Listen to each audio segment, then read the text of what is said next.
Here we are with my old friend, colleague, and Hall of Famer Steve Flink, who is in New York, and I'm missing him, especially now that I have decided at the last minute to come to Wimbledon, because for the first time in 70 years, we have two Italian players who will play in the last 16 day, which is the famous Monday, where you can see all last 16 matches, men and women, for the last time, because next year there will be a middle Sunday, so it won't happen again. Yeah. Well, it's fitting that you're there, Ubaldo. I'm glad you're there to see the two Italians, and I think one of them has a better chance than the other, but we can get to that later. Yeah, yeah. Well, let's talk who is missing in this bunch of the last 16 players in the men's draw. Maybe the one who lost the first round, Stefanos Tsitsipas. Yeah, that was a surprise to both of us, I think, because I did think he was going to adjust to the grass this time. I did believe, despite his failures in the past at Wimbledon, that this time he would be ready and that he'd be confident because of the great run in the French Open to the final, where he was one set away from claiming his first major title. He didn't have much spark that day, and Francis Tiafoe served better than I've ever seen him do so on big points, and was the aggressor in the match. He was attacking a little bit more than Stefanos was, and Stefanos didn't have that energy that we usually see from him, either getting mad at himself or talking to himself or encouraging himself. None of it was there, and he didn't return well enough. And so I thought that was unfortunate in a way for him to have, because he had a chance to go far in this tournament. And I did believe he would make it to the semis and lose to Djokovic. So that was a first round surprise, to be sure. Yes, personally, I think that he has some technical problems because he's playing too much with the topspin, and he should slice a little more, even if he's a good volleyer. With the topspin, sometimes you give a ball which bounces perfectly for the opponent. And while this can be very effective on clay, it's not so effective on grass. But maybe I did think, Ubaldo, that he did try to flatten his shots out when he could that day, but he nothing was working beyond his struggle with the surface and the problems you're describing with excess topspin at times. He just didn't have. There was no emotional energy. There was no sense of urgency in him that we usually see from him in big matches. So he could not rouse himself to produce his best tennis, and Tiafoe sensed that. And even the other interesting comment, Ubaldo, was Tiafoe said after the match, "I don't think you would have seen me play this way on a side court." So he admits that he's a real showman. He loved playing him on a show court, and that made a difference too, that Tiafoe was so excited to be out there with a chance to produce the upset. And he took full advantage of a Tsitsipas who was not playing very well. Yeah, but then Tiafoe lost to Khachanov, and who do you see going to the semifinal out of that quartet, where you have Khachanov, Korda, Shapovalov, and Bautista Agut, who was in the semifinal? Did you have to ask that question? That's what we call the $64,000 question, because any of the four, I happen to think that Korda has a slight edge against Khachanov, but not a great edge. I just think he's a little bit more reliable, and I like his temperament better. And I think he's adjusted really well to the surface, and he's done very well. He beat Demon Hour, who was the number 15 seed, and he just beat Dan Evans, number 22. So he's knocked off a couple of seeds, looked pretty solid. I give him a slight edge in that match. The other one, I guess I might say Bautista Agut over Denis Shapovalov, just because of he's been in the semis here before. He knows what he's doing on grass, and he's so consistent that he will maybe be able to make Dennis beat himself. You know what I'm saying about over best of five?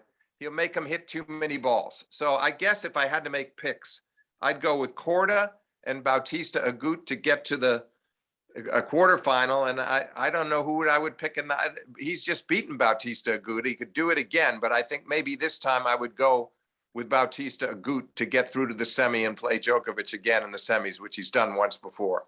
Yeah, and what do you think? You could make a case either way. I think any of those four are fully capable of making the semifinals.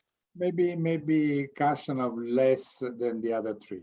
Yeah, I'd agree with that. I would agree with that because he'd have to back up a win over Korda and then beat either Shapovalov or Bautista Agut. That would not be easy for him. I would agree. But the other three are all so dangerous. Uh, Well, I like that section for that reason, Ubaldo, because I don't have any confidence in my predictions. yeah, maybe Djokovic, that everyone sees in the finals, not just in the semifinals, would prefer to play, everybody, but maybe Bautista Agut, because he lost 3 times to him. Yeah, he doesn't know. He beat him in the semis here in a tough 4-setter. Yeah, it's not fun because an awful lot of balls come back, and it is a very demanding mental task for him, and he can get a little frustrated at times playing. On the other hand, he's beaten him so often too. He still knows how to beat him. It's just hard work, and somehow it ends up not feeling like a grass court match at times. Don't you think so, Ubaldo? It ends up seeming like you're playing on clay or hard courts, and the rallies can be very long, and Djokovic would need to use a lot of drop shots. I agree. I think in some ways he'd rather deal with one of the three others, either the Canadian or young Korda or Khachanov. Maybe he would enjoy that tennis more if he played them. But I do believe that whoever he meets, I still like his chances no matter what. Yeah, sure. Yeah. Well, Yeah. even Federer, Djokovic answered to me to the same question that I asked to Federer. The question was, who would you see in the final? Since the bookies are saying that the most probable final is Djokovic and Medvedev. The second one is Djokovic and Federer. The third one is Djokovic and Berrettini. And I asked him because I wanted to find out if he, like me, thinks that Zverev is better than Berrettini on grass. And he thought so, because he said, I played Zverev on grass. I saw him playing very well. I believe that Berrettini has a great reputation because he just won the Queens. So that was his answer, more or less. So let's go and talk about the other half of the draw. Quickly, Ubaldo. So if you had to pick, which one are you putting into the semifinals? And the question you just asked me, of the four, who's the most likely to be in the semifinals? I said I like the chances of Korda, but again, I think the experience of Bautista Agut could prevail. Yeah, especially if they just recently played best of 3, but best of 5, it would be a harder match for Korda to win. That's why I think it would be exciting if Korda made it through on his debut like this. It's what a nice thing to do, and this great family, his sister, the champion golfer, his father who won the Australian Open. I mean, what a family of sports talent. Yeah. Also because Korda really was so talented that he should have won even more than he did, but he was You're right. A little bit like Henri Leconte, very talented, but not very consistent. But Sebastian Korda does not play that way at all, Ubaldo. I find that fascinating. He plays much more percentage tennis, and he's very aggressive and very good and very well rounded. But he's not as flashy as his father. He obeys the laws of percentage tennis more, and it's interesting to see that. And I think he's got a very good head on his shoulders. Good competitor. Yeah. So let's go to the other half. Yes. Where I don't know almost Ivaska. I must say that I've seen him playing once, but I don't really remember how does he play. I'm surprised to see him where he is. I think Berrettini should win that match and should go to the quarters. We can talk a little bit about Aliassim beating Kyrgios, because Kyrgios was a showman of the first 2 rounds. People enjoyed a lot here in England to watch him. He was entertaining the crowd, talking continuously with the ladies sitting on the first rows. But at the end, he showed that if you don't prepare seriously in a slam, it's very difficult to go ahead, because you get to retire.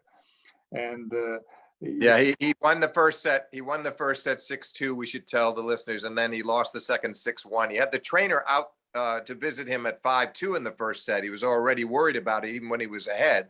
And then he brought the trainer back out again after losing the second set, and he just felt like he couldn't continue. And I think he made a remark about how he trained so hard for 2 weeks, and which made us all laugh, because the 2 weeks is not gonna work. You're supposed to train that way every week throughout the year, and it's too bad, Ubaldo. He's a great talent, but you can't expect to walk into Wimbledon and just blitz through the field when you haven't been playing much and think that you can do it having not trained fully all the time. You know, in that sense, he's just not nearly as professional as the guys we see in the top 7, 8 in the world.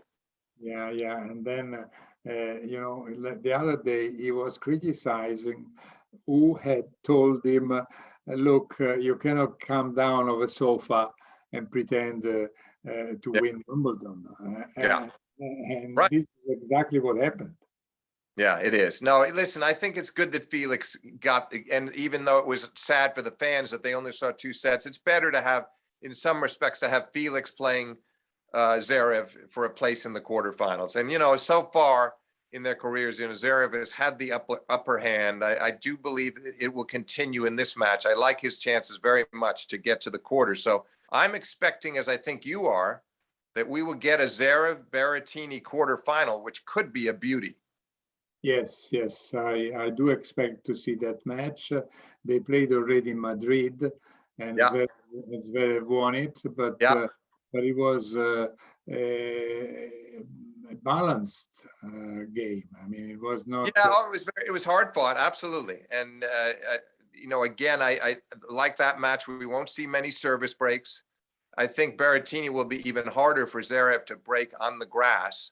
And to me, the question is, if we get it, is will he be able, Zverev, to use his great two-handed backhand to break down the backhand of Berrettini, which is the weaker side, because he has to avoid the forehand of Matteo, and he also needs to go down the line off his backhand a lot to keep Berrettini honest. I think it's going to be an interesting tactical match, Ubaldo, those two.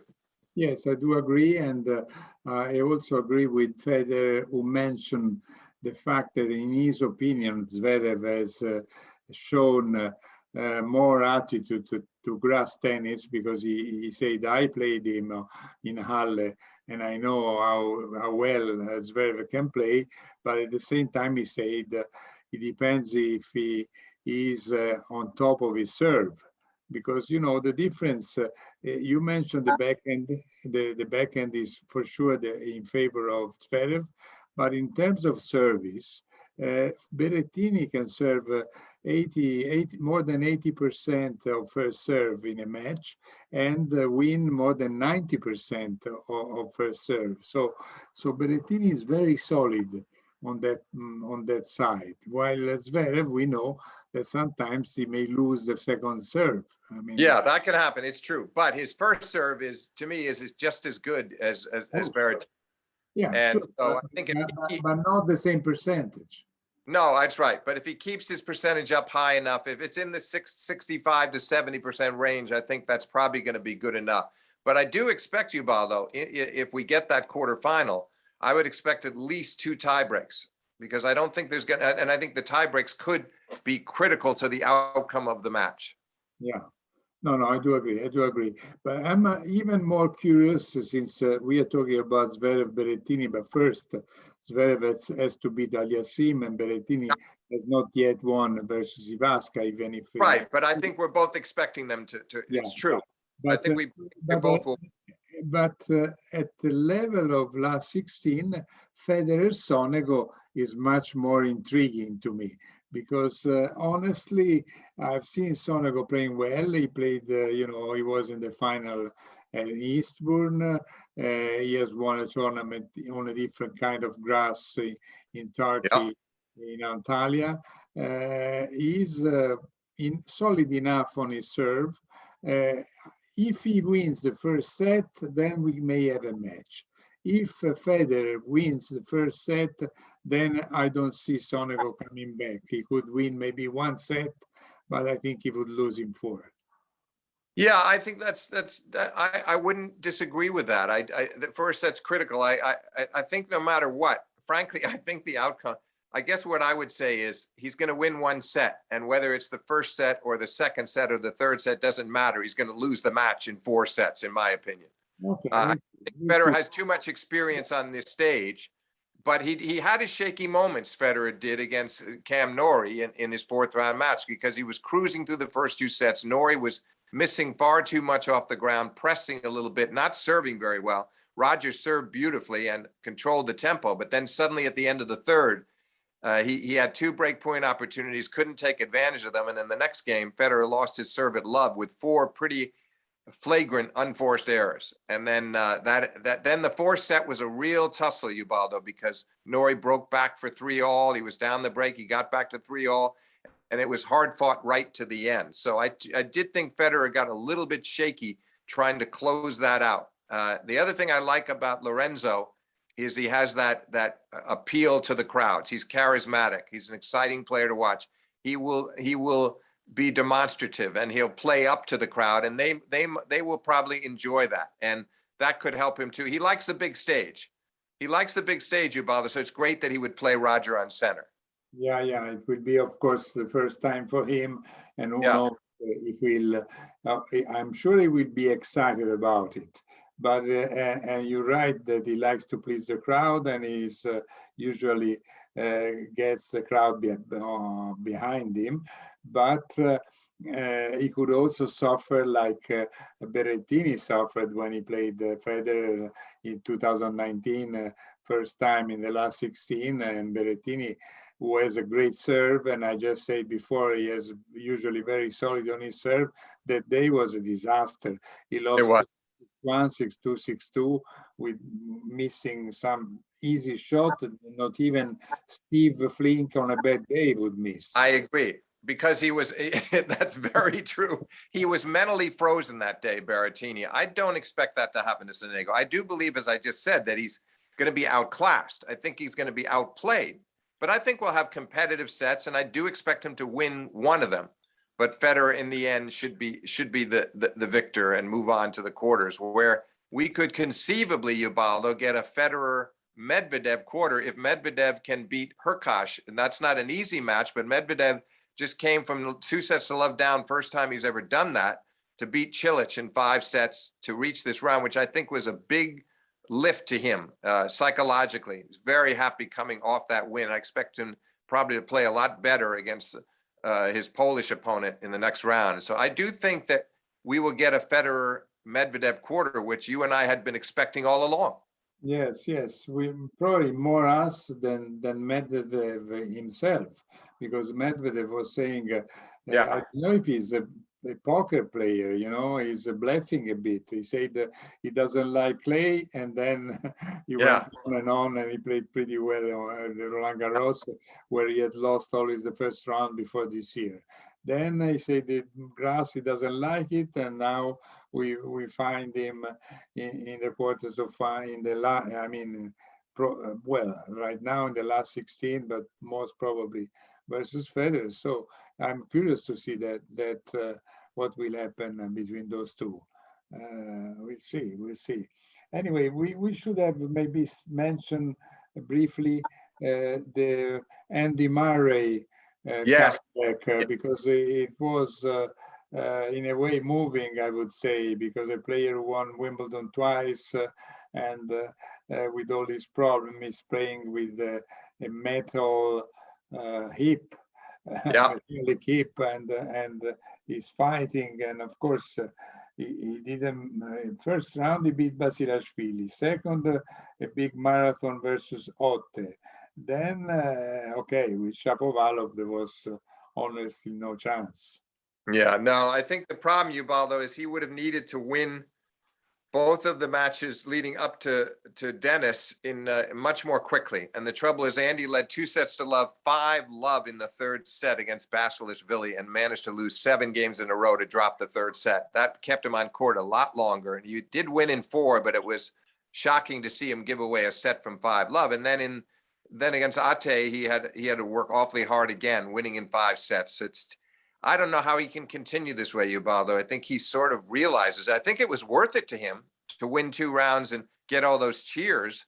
It has to be still, it never gets old to get that kind of vocal crowd support, of which he always receives at Wimbledon. And I think it was very gratifying to him. But where does he go? Where does he go from here, Ubaldo? Is it really feasible? Is it realistic that he could ever be even a top 20 player again? I just don't see it. Yeah, well, I don't know. You? Let's say no. The only thing is that honestly, he played decently well. I mean, even if he had some problems running on the right when he had to hit forehands, and I don't know how much is physical, of course, or how much also his lack of tennis, because the last 3 years he practically never played almost. So you know, when you don't play for such a long time, you go through surgeries and things like that. It's not easy. I mean, of course, he's not a young kid anymore. He has the same age of Djokovic, but he doesn't have the same physique. He seems like he's 10 to 15 years older than Djokovic, and it's not his fault. Not his fault at all. It's just his body is down. Yeah, But it's like you with me. You look 10, 15 years older than me, but I mean, what can you do? I mean, you're trying your best. Nothing you can do about it. No. It's just reality. Listen, but let's go since let's go to talk about women, about ladies. Sure. And there, well, we had a lot of upsets in the first rounds, quite a few top seeds losing, but you know, the number 1 and number 2 are still there. Golf, who is there too, a winner of a Wimbledon championship is there, like Kerber, and we have lost Serena Williams in a very, very sad way. I mean, like, you know, when the first 2 days, all the players were falling on the slippery grass. No? Yeah, only 1 hour earlier, Ubaldo, was Manarino, who was giving Federer a tremendous scare. You know, had led him 2 sets to 1, and Federer was starting to take control in the 4th set up a break, but that's when Manarino went down. Yeah. And he of course, with his knee, he was gone. He played out the set, but he couldn't do it in the 5th. He was gone, and that was sad. And then Serena goes out and falls down in the same end of the court. I do think Serena. Uh-oh. No, I'm back. I do think Serena was nursing an injury going out there. She was already taped up. I think that maybe she was a little more vulnerable, but there's no doubt the courts were very slippery the first couple of days. Yeah. Anyway, so what is the situation right now? Do we see? I mean, I may be surprised to see Krejcikova, who did so well at Paris, winning singles and doubles, to confirm herself, because I was expecting that maybe, you know, she would have suffered. Instead, she's against Barty. You know, in the last 16, she beat Sevastova, she beat Petkovic. Yeah, good win. Close one with Sevastova, but good win. And Barty has not looked that sharp. I think they may have quite an interesting I give Barty the edge on this surface for sure, but it's a good effort. You know, no letdown since the French Open, on to the 4th round. Good for her. Good effort. But I think Barty will win she could possibly lose a set, but I think she'll win the match. Yeah, and me too. And in England, they're very excited about this girl, Raducanu, because nobody knew much about her, 18 years old, and she's of Romanian origins, and she beat Chistea, who is another Romanian, by 100% Romanian. And then the funny thing is that she will have to play Tomljanovic, and the other, as you know, Tomljanovic is the Berrettini's girlfriend, and Berrettini the other day was doing a press conference with us, and he said, well, let me go because I have to check to see what Ayla Tomljanovic is doing, because if she loses, I will not sleep next night. Well, she did very well to beat Ostapenko. That was a good win. Yeah. Very nice win. Yeah. So what about briefly on the other, what do you think happens between Coco Gauff and Kerber? What's your call on that, Ubaldo? I find that a fascinating. Well, Kerber is coming back because after 3 years, Yes. she won a tournament. So Right. if that had not happened, then I would have said Gauff. But now it's a very difficult prediction to make. Gauff has been played pretty well, but she didn't beat anybody really strong. I mean, in my opinion, Juvan is not bad, but he's still, another girl who still has to produce better tennis. So in principle, Kerber, I think she should be considered favorite, but I don't know. Maybe I haven't seen Gauff playing so long, recently. I mean, I didn't check her matches. Well, I've watched bits and pieces of all her matches, and she's looked pretty good to me and very comfortable on the grass and having a few problems with her second serve here and there, but nothing like she did earlier in the year. And the forehand looks much more consistent. So I'm kind of encouraged by her. On the other hand, Kerber is going to run everything down. She's going to get every ball back. She's going to defend. And I think it'll be interesting to see if Coco can avoid pressing too much or going for winners too soon, because she could beat herself if she's not careful. Kerber is awfully good on the defense. Yeah, and what about the other half? What do we expect? I mean, well, I'm very happy about Samsonova, because you must know that she has been practically living in Italy all her life, and she was coached by Riccardo Piatti. Then suddenly Piatti sort of abandoned her, like if he didn't believe on her anymore. She was pretty annoyed. And then she played very well, Ubaldo. She played. I love the way she played against Sloane Stephens. I thought it was an excellent match. And Sloane came back in the second set and won it easily. And then the third was hard fought, but Samsonova won it 6-4 in the third. I liked the way she handled herself very. I think she has at least 50, maybe slightly better than 50% chance to beat Pliskova. Yeah, but with Pliskova, I tell you, I never know what's going to happen. No, you don't know. I mean, maybe she doesn't know either. But she's had good scores so far, Ubaldo. She's won 5-4, 2-2, 3-3. All the scores so far, all the matches so far, she's been pretty solid. But this is a level up that she's dealing with now. She's playing a much better player. So I must say, I expect Samsonova to win that match. Then we have Keys also. Maybe that would set up a quarterfinal with Keys. And also on that half is Iga Swiatek is playing as Jabeur, and we have Sabalenka down the bottom. So I don't think we know any more than we did at the start of the tournament. I don't have any idea who's going to win this tournament. Maybe after the quarterfinals, I can tell you. Yeah, it is true. It is true. I mean, I have a very good opinion about Sabalenka, but again, she's another player that sometimes she loses match that I would never expect to lose. But in my opinion, is the strongest player of this half of the draw. Not just at her best. I agree. If she's at her best, if she's playing her best tennis, she beats anybody on that half of the draw. But we can't always tell when she's going to produce her best. She's another one whose emotions go up and down, and so does her game. But I like the way she's playing into the round of 16. Okay, listen, Steve, I think we have been talking more or less about everything. We may just remember that unfortunately Serena Williams was again unlucky, but also probably not fit enough. We have been talking about Kyrgios, that he doesn't prepare well. She instead, I think she's doing as much as she can. Exactly.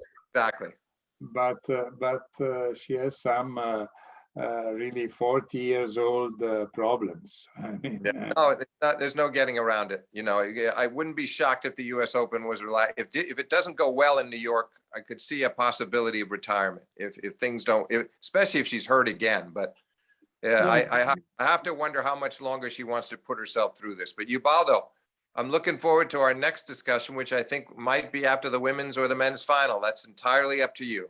Yes, I think so too. It will be What you just said about Serena, I think that one of the reasons why she keeps playing is that Venus keeps playing. I mean, because Yeah.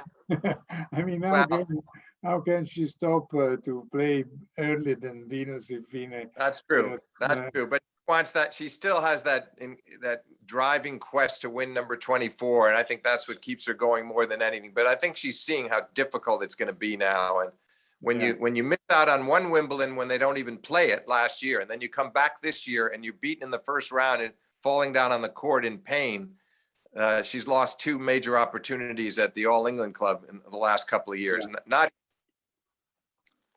Yes, listen, Steve, thanks a lot again for, as usual. It's always a pleasure to talk to you, and we will do it at the end of this Wimbledon.